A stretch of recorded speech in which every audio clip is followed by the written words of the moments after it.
얼마 전부터 너무나도 이번 일로 머리가 깨질 듯이 아파서 사연을 보내게 되었습니다. 남한테 물어보기 창피한 일이라 속으로 끙끙 앓고 있었는데 점점 속에 있는 불덩이가 너무 커져서 이제는 숨 쉬는 것조차 힘들어지네요. 결혼하고 이혼하는 게 계란 후라이 뒤집는 것처럼 한 번에 간단히 되는 일이 아니라서 어떻게 하는 것이 좋을지도 모르겠고 마냥 지금처럼 참고 살기에는 제가 너무나 바보처럼 느껴집니다. 저와 남편은 결혼한 지 벌써 5년이나 지났어요. 저희 시댁은 예전에는 가구 공장을 운영하며 돈도 많이 벌었다고 하시는데 남편 대학 다니고 있을 때 사업이 망해버렸고 지금은 솔직하게 이야기해서 평범한 서민 수준도 안 되는 것 같아요. 시부모님은 아직까지 신용에 문제가 있고 정상적인 직장 생활도 할 수 없어서 일용직을 전전하고 계십니다. 이제 곧 환갑인데 갑자기 형편이 좋아질 이유도 없을 것 같고 노후 준비 역시 전혀 되어 있지 않아서 저희가 생활비 보조를 해드리면서 살았어요. 그나마 불행 중 다행인 것은 시댁 집안이 망하기 전에 아들 공부시키는 것에는 지원을 아끼지 않으셔서 제 남편이 서울에 손에 꼽히는 대학을 나왔고 졸업하고 나서는 국가시험에 합격해서 공인 전문직으로 일을 하고 있다는 점입니다. 저희가 처음 만나서 연애를 하던 시절에도 남편의 연봉은 억대가 넘었지만 전부 부모와 대학 다니고 있던 여동생 뒷바라지를 하느라 돈은 거의 모으지 못하고 있었어요. 그래도 세상의 돈이 전부는 아니고 보니 능력이 출중한 사람이라서 연애할 때나 결혼을 준비할 때도 모아둔 재산이 없는 것을 문제 삼진 않았습니다. 저에 대해서 설명을 드리자면 서울에 있는 평범한 여대를 졸업했고 지금은 공공기관에서 일을 하고 있어요. 할아버지 대로부터 서울의 부동산으로 재산을 많이 모아놓으셨고 저희 부모님 역시 서울과 경기도 수도권에 건물을 몇 채 가지고 계십니다. 그 외에 부모님이 운영하시는 작은 사업체도 있지만 그건 저와 전혀 상관없는 일이고 평범하고 안정적으로 사는 것이 좋아서 지금 하는 일을 선택했어요. 친정은 제가 외동딸인데 지금 이 남자와 결혼한다고 할 때 딱히 부모님의 큰 반대는 없었습니다. 집안이 기우는 건 어쩔 수 없는 일이니 너희들 두 사람이 정신 차리고 열심히 살다 보면 극복하지 못하는 문제는 없다고 말씀하셨죠. 다만 앞에서는 그렇게 말씀을 하셨지만 뒤로는 부모님이 걱정이 많으셨던 것 같아요. 결혼하기 전에 부모님이 저를 따로 불러서 부천의 먹자골목 상가 한 채와 서울에 있는 빌라 건물을 제게 넘겨주셨고 그때 아빠가 하시는 말씀이 시부모 될 사람들이 재산이 없고 빚만 잔뜩 있기 때문에 제 결혼 생활이 쉽진 않을 거라 말씀하셨어요. 아마 사돈댁 형편을 봐서는 도와달라는 소리를 무시하고 살기 힘들 거다. 하지만 두 사람이 충분한 능력도 있으니까 정신만 똑바로 차리고 살면 돼. 혹시라도 아니다 싶으면 언제든지 우리한테 먼저 이야기해라. 결혼할 때 남편은 집은커녕 차도 없고 모아둔 돈도 거의 없어서 제 집에 신혼집 차리고 제 차 같이 타고 다니면서 지금까지 살았습니다. 당연히 시댁에서는 100원짜리 한 장 받은 적 없고 오히려 매달 생활비며 이런저런 문제가 생길 때마다 저희한테 돈을 받아가셨어요. 월소득으로 보자면 시댁에 드리는 돈이 큰 걱정은 아니었습니다. 남편과 제 월급도 적지 않고 매달 따로 들어오는 월세도 있기 때문에 시댁에 100만 원에서 200만 원까지 보내드리더라도 먹고 살기 힘들 정도는 아니었으니까요. 경제적인 부분을 조금 포기하고 살았더니 남편과도 다툴 일 없고 시부모님도 저한테 항상 고마워하시는 것이 느껴졌습니다. 종종 시댁에 찾아갈 때마다 어머님 아버님이 저를 보시면 하시는 말씀이 우리 집안에 복덩이가 들어왔다며 칭찬해 주시고 잘해 주셨어요. 시집살이는 고사하고 지금까지 시어머니가 설거지 한 번 시킨 적 없었습니다. 맨날 그냥 가만히 앉아있으라고 하시기 때문에 오히려 죄송한 마음에 설거지는 제가 하겠다고 나선 적도 있지만 어머님이 자기 집에서는 주방 들어올 생각 말고 소파에 딱 앉아있기만 하라고 말씀하셨지 뭘 억지로 하라고 시킨 적이 없어요. 지금까지 원만한 관계 유지하며 잘 살고 있었는데 결국 그놈의 돈 때문에 온 식구들 집안이 시끄럽게 뒤집어지고 남편과 저도 몇 번의 말다툼 끝에 서로의 입장 차이만 확인하고 말았습니다. 시아버지는 최근 몇 년간 공공근로 일을 다니셨는데 그게 일이 많이 힘들지도 않고 그럭저럭 생활비 정도는 벌 수 있어서 좋아하셨어요. 정확한 액수는 모르지만 대략 200만 원 정도 버시는 것 같은데 매달 저와 남편이 드리고 있는 생활비까지 합치면 두 분이 먹고 사는데 부족하진 않으셨을 겁니다. 하지만 최근에 공공근로 계약이 끝나고 연장이 되지 않으면서 당장 생계가 곤란한 지경이 되었더라고요. 새로운 일자리를 찾아볼 생각도 없이 공공근로에서 다시 연락이 오고 뽑아주기만 기다리고 계셨습니다. 내가 이 나이에 무슨 일을 새로 하겠냐? 그냥 올겨울은 이렇게 지내다가 내년 봄에 사람 다시 뽑으면 그때나 나가서 일해야지. 아마도 저희가 드리는 돈이 있으니 급한 게 없으신 것 같았어요. 남편도 저한테 미안해하며 당분간 아버님이 다시 일을 시작하기 전까지는 시부모님 생활비를 우리가 보전해드리자고 말을 꺼냈습니다.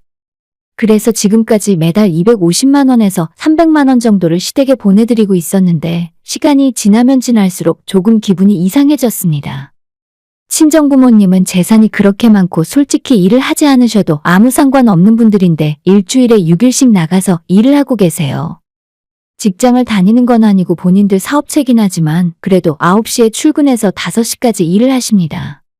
재산을 엄청 많이 모으셨던 저희 할아버지 역시 7순이 넘어 8순이 다 된 나이까지 쉬지 않고 일을 하시다가 돌아가셨고 저 역시도 어릴 때부터 놀고 먹는 건 죄악이라고 가정교육을 받았어요. 꼭 돈을 벌기 위해서가 아니라 사회 구성원의 하나로서 일을 하고 세금을 내고 그렇게 번 돈으로 건강하게 소비를 해야 나라가 굴러가는 거라고 부모님이 말씀하셨습니다. 물론 이런 생각이 무조건 옳다는 건 아니지만 먹고 사는데 아무 지장이 없는 친정부모님도 열심히 일을 하시는데 당장 제가 보내드리는 돈이 아니면 다음 달 월세와 공과금 낼 돈도 없는 시부모님은 매일 놀고 먹는 것이 이상하게 느껴지더라고요. 그래서 마냥 놀고 먹는 것보다는 공공근로처럼 그리 어렵지 않게 스스로 일을 하시고 알아서 생활하실 수 있는 기반을 마련해드리고 싶었습니다. 경기도 남양주에 친정부모님이 소유하고 계시는 빌라 건물이 몇 동 있습니다. 대부분 주변의 직장인들이 월세로 많이 살고 있고 어떤 회사는 직원들 사택용으로 한꺼번에 여러 채를 얻어놓기도 했어요. 주변에 산도 좋고 경치도 좋고 조금만 걸어나가면 마트부터 상업시설도 잘 되어 있는 곳이라 예전부터 월세 수요가 많았죠. 친정부모님께 시부모님 문제를 상의하던 중에 그곳 이야기가 나오게 되었고 마침 계약 끝나고 빈집이 있으니 시부모님이 그곳에 상주하시면서 사람들 편의도 봐주시고 관리인 역할을 해주셨으면 좋겠다고 하셨어요. 당연히 거주 비용은 공짜였고 월급도 평균적인 관리인들보다 많은 300만 원을 주시겠다 하셨습니다. 어차피 지금 시부모님 살고 계신 집도 월세기 때문에 아예 이번 기회에 남양주로 이사를 하시면 집 문제도 해결이 되고 생활비 걱정도 하실 필요 없잖아요. 관리인 일이라고 해봤자 살고 있는 거주민들 불편해소하는 정도라서 집안의 전등을 교체해준다거나 간단하게 분리수거 정도만 신경 써주셔도 됩니다. 크게 기술이 필요하거나 힘쓰는 일은 업체를 불러서 하고 있기 때문에 전혀 힘든 일이 아니었어요. 기존에 관리인 일을 하고 계신 동네 어르신이 계셨는데 월급은 200만 원 정도를 받아가셨고 정기적으로 출퇴근을 하는 게 아니라 일이 있을 때마다 와서 봐주고 해결해주고 가셨거든요. 그런데 아예 상주하는 관리인이 있으면 부모님 입장에서도 마음이 놓이니까 믿고 맡길 수 있는 시부모님에게 그 일을 시켜도 괜찮겠다 하셨습니다. 제 생각에는 이게 좋은 기회다 싶었어요. 집 문제도 해결되고 한적한 남양주에서 넉넉하게 사실 수 있는 방법 같았거든요. 기분이 너무 좋아서 시어머니에게 바로 전화를 해서 말씀을 드렸고 저는 그때까지만 해도 아무런 눈치가 없어서 어머님 반응이 어떤지 살피지 못했습니다. 사실 시부모님 입장에서는 전혀 믿을 게 없는 제안 아닌가요? 좁고 낡은 집에서 월세를 사는 것보다 경치 좋은 곳에 있는 30평대 빌라에서 공짜로 사시는 게 훨씬 나은 상황이라고 생각했었죠. 어머님에게 아버님이랑 이번 기회로 이사하시는 것이 어떻겠냐고 말씀을 드리고 당장 결정하실 필요 없으니 천천히 이야기해보시라 하고 전화를 끊었습니다. 그리고 저녁에 퇴근하고 집에 들어갔더니 남편이 완전 화가 머리끝까지 나 있더라고요. 너 우리 엄마한테 낮에 전화했어? 아빠 보고 장인어른 건물 관리를 하라고? 그게 지금 시부모한테 할 소리야? 남편 말로는 어머님이 제 전화를 끊자마자 남편에게 전화를 걸었고 너무 서운하고 분하다면서 눈물까지 펑펑 흘리셨다고 하네요. 저는 대체 뭐가 문제냐, 오히려 시부모님한테 좋은 조건 아니냐고 따졌지만 남편은 그런 이야기를 하면 부모님의 자존심이 상해서 안 된답니다. 아니 자존심이 밥 먹여줘요? 지금 당장 다음 달 먹고 살 돈도 없어서 결혼한 자식에게 손 벌리며 살고 있는데 이게 자존심 따질 문제인지 전혀 모르겠습니다. 언제 될지 모르는 공공근로 기다리면서 집에서 먹고 놀고 일을 다시 시작한다고 해도 200만 원 겨우 벌까 말까 하는데 차라리 저희 부모님 제안 받으셔서 남양주 내려가서 사시는 것이 훨씬 나은 생활 아닐까요? 300만 원이면 시부모님 두 분이 스스로 자립해서 먹고 사실 수도 있고 연세가 지금보다 훨씬 더 들더라도 그렇게 힘든 일도 아니니 계속하실 수도 있잖아요. 만에 하나 진짜 세월이 흘러서 거동이 불편한 상황이 오더라도 저희 부모님이 시부모님을 그 집에서 나가라고 내쫓기야 하겠나요? 이래저래 시부모님 노후가 한 번에 해결되는 방법인데 이걸 왜 자존심 문제로 걸고 넘어가면서 싫다고 하시는지 이유를 모르겠습니다. 그럼 계속 지금처럼 어머님, 아버님한테 돈이나 드리자고?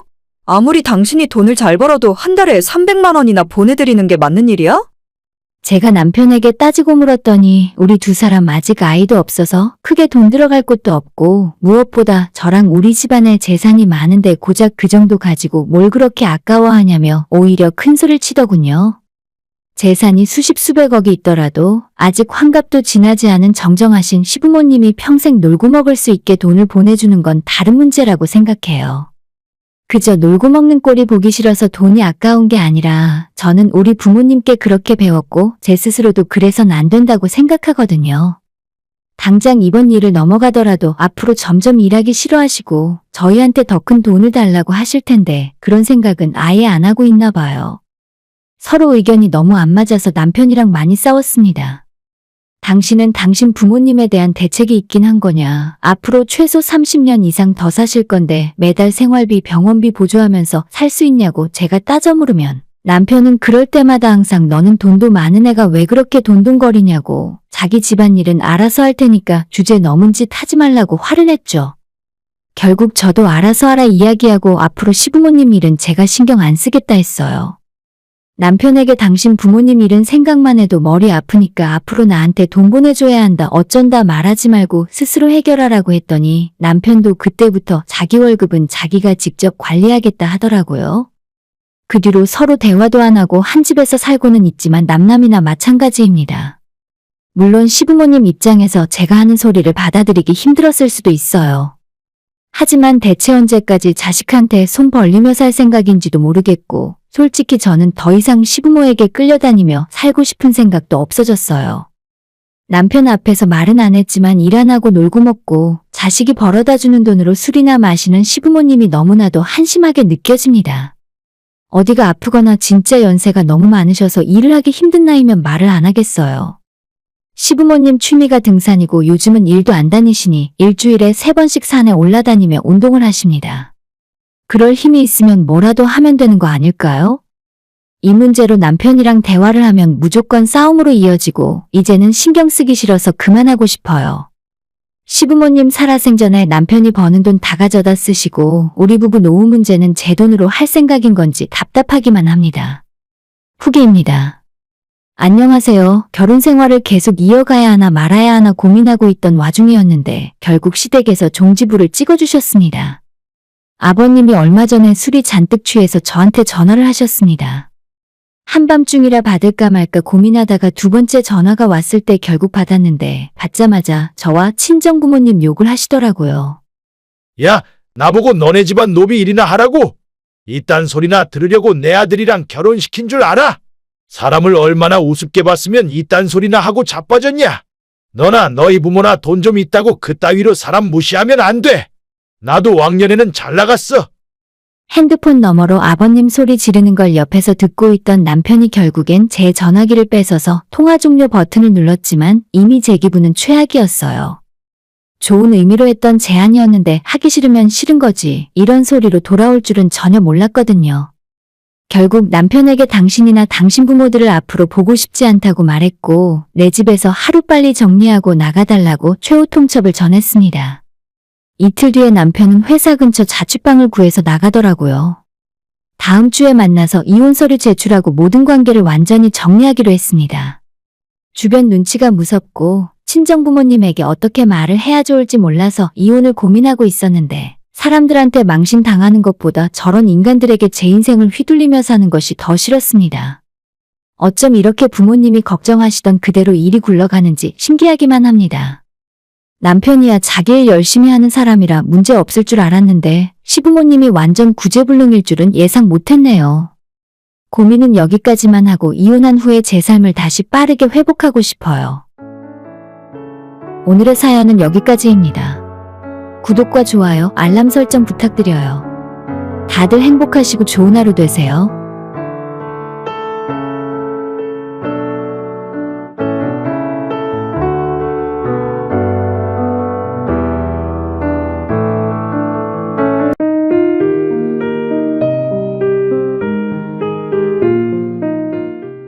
저는 올해로 결혼 4년차, 이제 막 돌을 지난 예쁜 딸을 키우며 사는 30대 여자입니다. 오늘은 저와 우리 식구들이 사는 이야기를 한번 해드리고 싶어서 어렵사리 사연을 보낼 결심을 하게 되었네요. 평소에 긴 글을 잘 써본 적이 없어서 두서가 없더라도 너그러이 봐주시면 감사하겠습니다.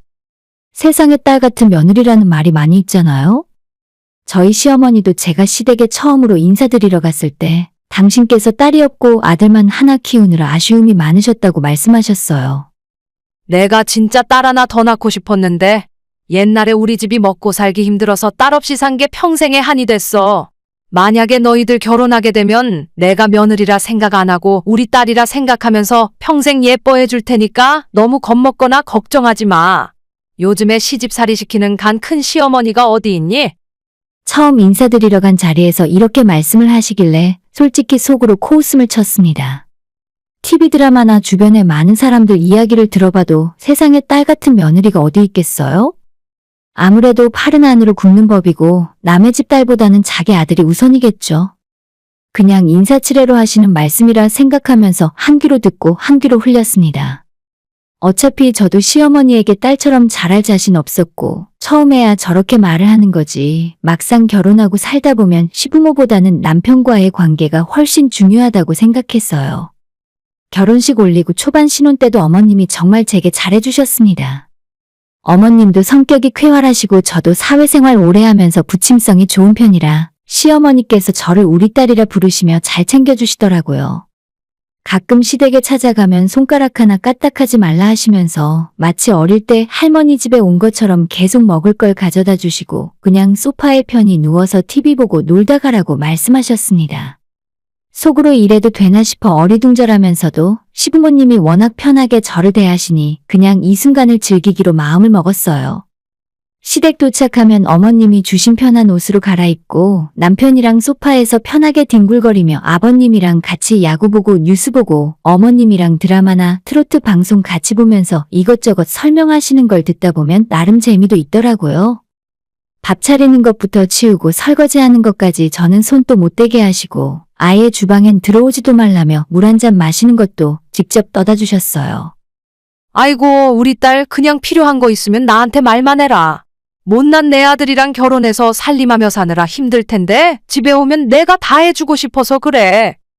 이 이야기를 친정 부모님한테 했더니 오히려 우리 엄마 아빠가 펄쩍 뛰시면서 아무리 그래도 그렇지 시댁에 가서 그렇게 편하게 있으면 되겠냐고. 지금이야 서로 좋으니까 상관없어도 나중에 문제될 수 있으니 그렇게 하지 말라고 하셨어요.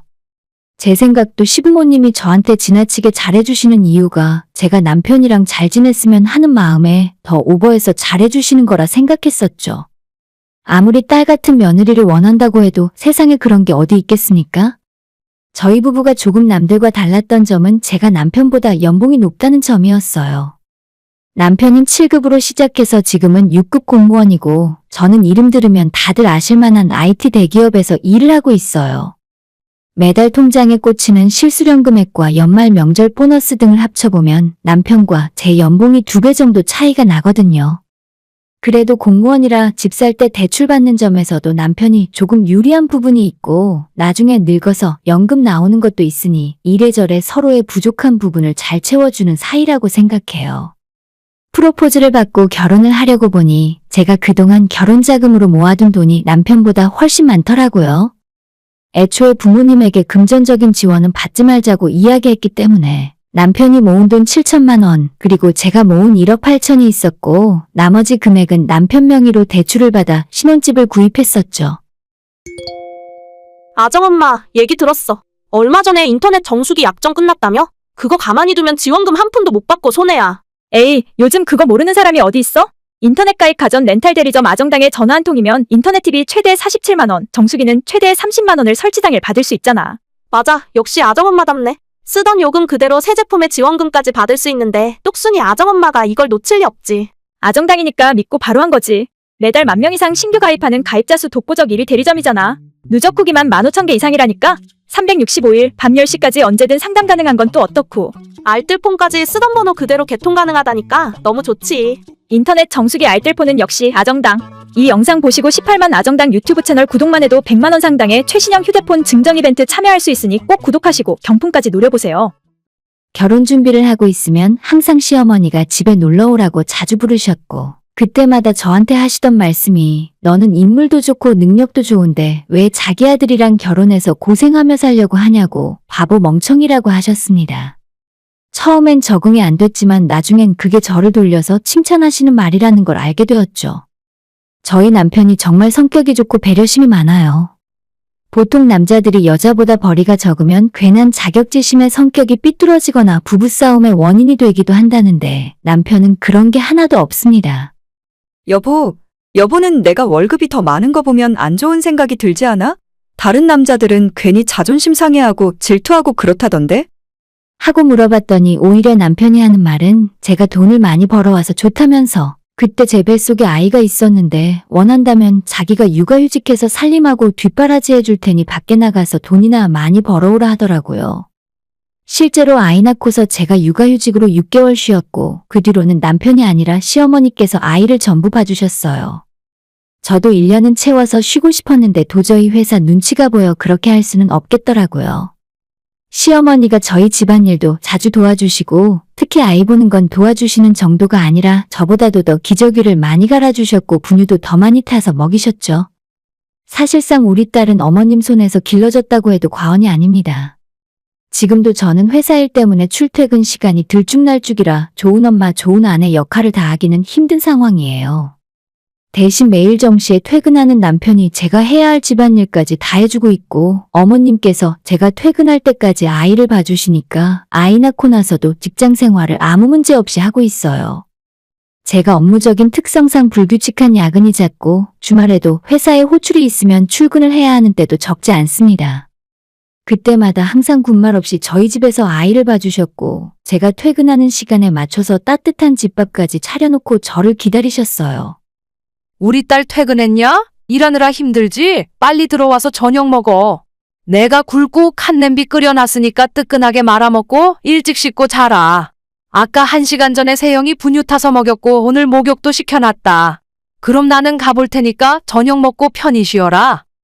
제가 어머님께 우리 집안일은 안 해주셔도 되니까 그냥 애만 봐달라고 말씀드려도 본인이 심심하다며 청소기 돌리고 빨래 해주시고 맛있는 식사까지 다 차려주십니다. 감사한 마음에 용돈이라도 드리려고 하면 딸한테 돈 받자고 이러는 거 아니라면서 한사코 거절하세요. 억지로 드려봤자 절대 안 받으시니 제가 어머님 계좌로 직접 보내드린 적도 있는데 바로 제 통장으로 돌려보내주셨습니다. 우리 애도 봐주시고 집안일도 해주시는데 용돈이나 선물이라도 받으시라고 아무리 말씀드려도 너희들 버는 돈은 너희 식구들 먹고 사는 데나 쓰라고 하십니다.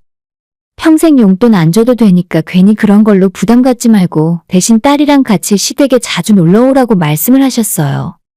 처음엔 어머님을 많이 경계했던 것도 사실이지만 이제는 그냥 속마음이 따뜻한 분이시고 피가 섞이진 않았어도 이게 바로 가족이구나 싶어요.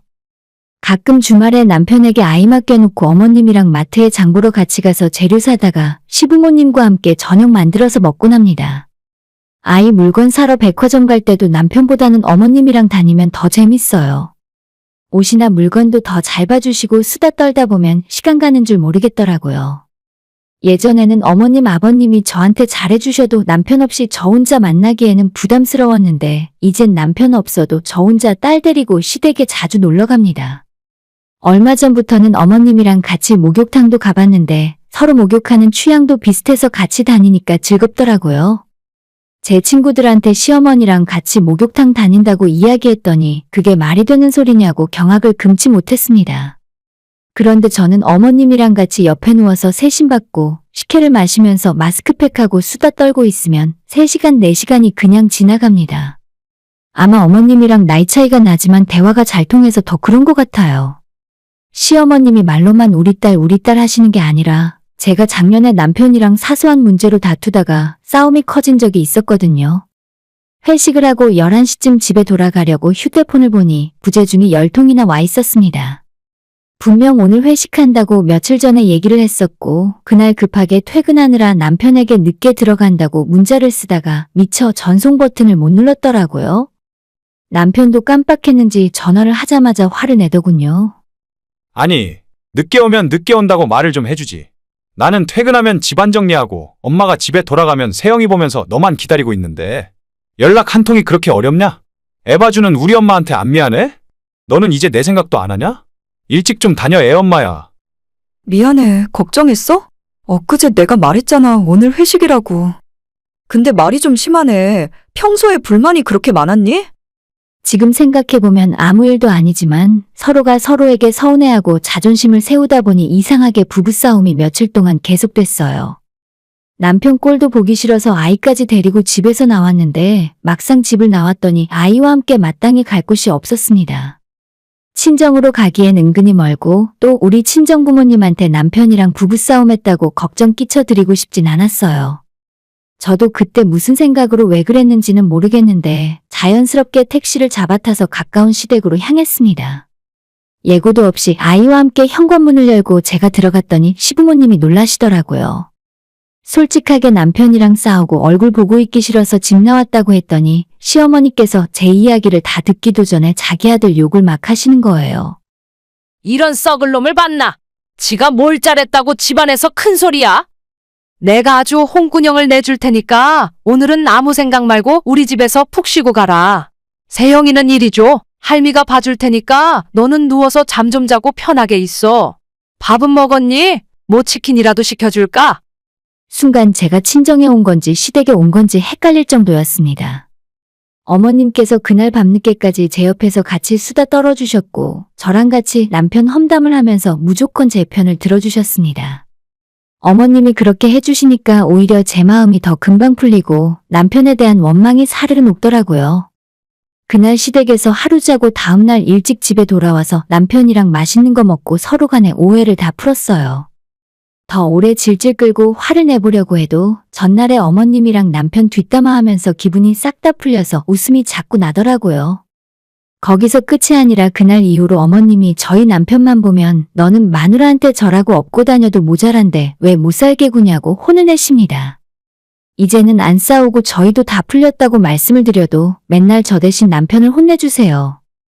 한번 그러고 나니 이제는 부부싸움 할 일도 없어졌고 남편이랑 의견이 서로 갈리면 무조건 제가 맞다고 해버립니다. 어머님이 든든하게 제 뒤를 지켜주시는데 뭐가 무섭겠어요. 이렇게 하나부터 열까지 잘 맞는 시부모님이지만 올해까지만 이웃사촌으로 같이 살고 내년엔 아버님이 직장에서 정년퇴직하시면 살던 집을 팔고 한적한 강원도로 내려가서 사시겠대요. 그래서 빈말로 저도 아버님 어머님 따라 전원주택으로 내려가서 살고 싶다고 말씀드렸더니 저랑 우리 딸까지는 괜찮은데 아들은 지긋지긋하니까 놔두고 오랍니다. 쟤는 내가 30년 넘게 키웠는데 또 데리고 살고 싶진 않아. 너랑 세영이만 우리 집에 들어와서 같이 살자. 회사 그만두고 우리 다 같이 내려가서 고구마 농사 짓고 마당에 개 한 마리 키우자. 진짜 회사만 아니면 어머님 따라 같이 가고 싶더라고요.